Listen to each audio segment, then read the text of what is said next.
Today we continue with Livewire and her group of misfits in Secret Weapons number 3. You are now watching WhoDooTV. Welcome to WhoDooTV. I'm Jared. And I'm Hoosier. And today we're talking Secret Weapons number 3.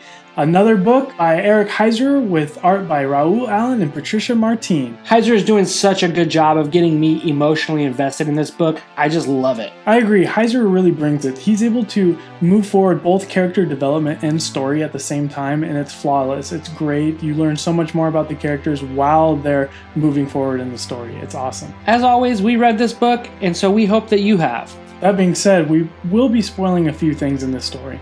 So pause us, come back, and we'll be here if you haven't read it, because you're going to want to read this. This book opens with Avi and some of the challenges he has to deal with being a minority in college in America and what he has to go through on a daily basis.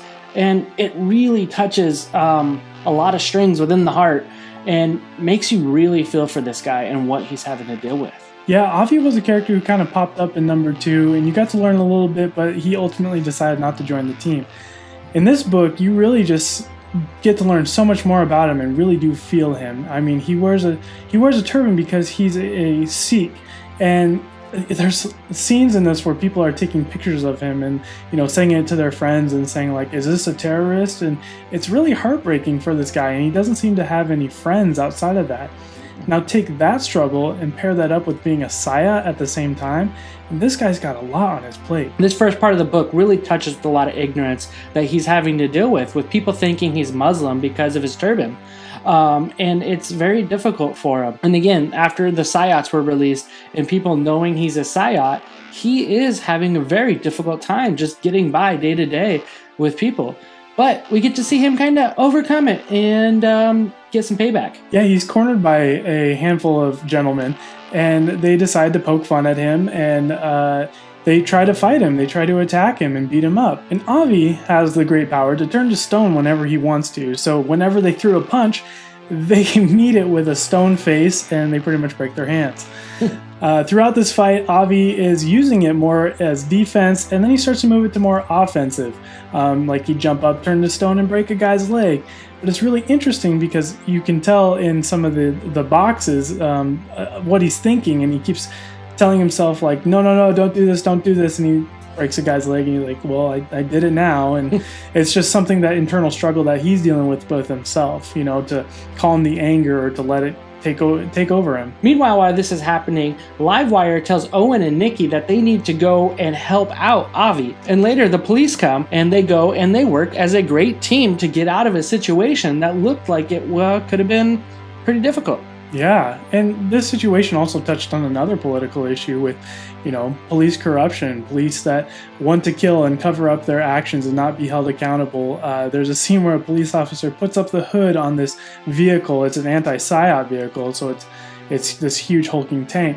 But he puts the hood up on that to cover the camera, and Nikki knows exactly what's going on, and she kind of warns them all. So they start to work together, communicate, and ultimately, you know, come out of this fight with their lives. In this, we also get to see Owen use his powers appropriately, and he conjured the right things at the right time, and he kind of saved the day in this ultimate fight. And it was kind of cool to see the change in him and his confidence grow, and to see the three of them mesh as a team a little bit there.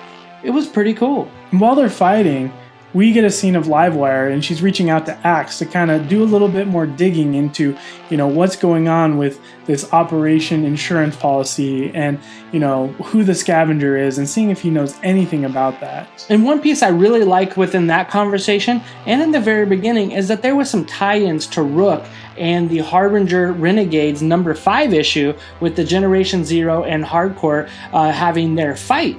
And so they tie it in together really well to where you can really get the vibe that it's all in the same universe. Heisserer does a good job of that in this book.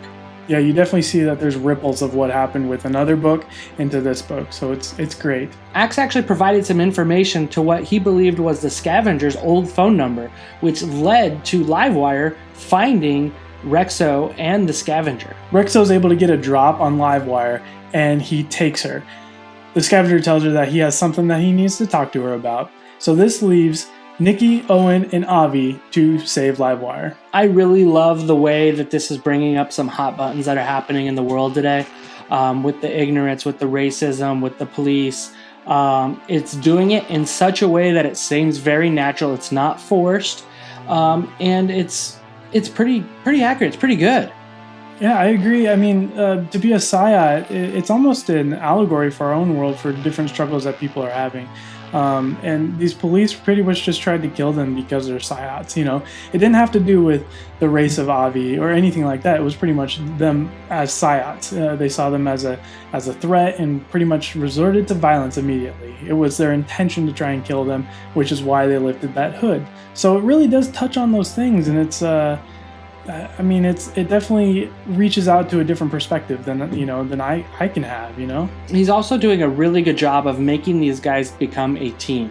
Even though we saw Avi separate, but we saw them come back together and help and work as a uniform team, to where you can see some really good potential that can come from these three, and where they go from there. Each character plays a great part. None of them are the same. They're very different characters, and you can tell that immediately. I'm pretty bummed out that there's only one more book on this, because I'd love to see more of these guys. I really hope that maybe this gets turned into an ongoing, or maybe they get brought into at least Harbinger Wars. Let's see more of them. But hey guys, don't kill them off. Right. They're awesome. This is the #1 independent miniseries right now, and I do hope and I do think we will see more of them. I'm pretty sure in the Harbinger Wars 2, there's definitely going to be some secret weapons. Good. I mean, that's all I want. I mean, Eric Heisserer is one of the writers for Harbinger Wars 2, so I think it's safe to say. Yeah, it makes sense for him to move his characters over that way. Yeah. Absolutely. So Jared, what are you going to be scoring this book? Yeah, this one is high marks. I was a bit harder on the last book, but this one really just came back, and the story's great. This one's way up there. This is a 5. I would give this one a 5. It really touches on stuff in a way that's natural. You get to learn so much more about the characters. Like I said at the beginning, it moves the characters forward at the same time that the story's being moved forward. It's really hard to do that, and I think Heisserer is doing a masterful job with this. So Hoosier, what do you think you'll give this one? I am in love with this book. With everything that this book touches on, I cannot see myself not giving it a 5. Ultimately, it hits some huge points, and it does it in such a way that just makes you emotionally involved, and I am a 5. This is just a great book. Like you said, I wish we were getting another one. I wish there was like an ongoing of this, but I want to read this all in one sitting. The first preview copy of #1 was months ago. Then we had #2 last month, and now #3. That I can't wait to see what this looks like in one piece. I really think it's just going to be such a great series that we're going to come back to talk about this book in years from now. Yeah, I think this one's definitely going to have some repercussions in the universe as a whole and within the industry itself. This is just the way to do a limited series. It's just very, very good. What about you guys? Where do you want to see this book go after #4? If you want to see it continue, I encourage that you tweet Dinesh and tell him we want more secret weapons. Hey, if you like this video, be sure to hit the like button below. There's also that subscribe button down there too. Make sure you punch that. We'd appreciate it.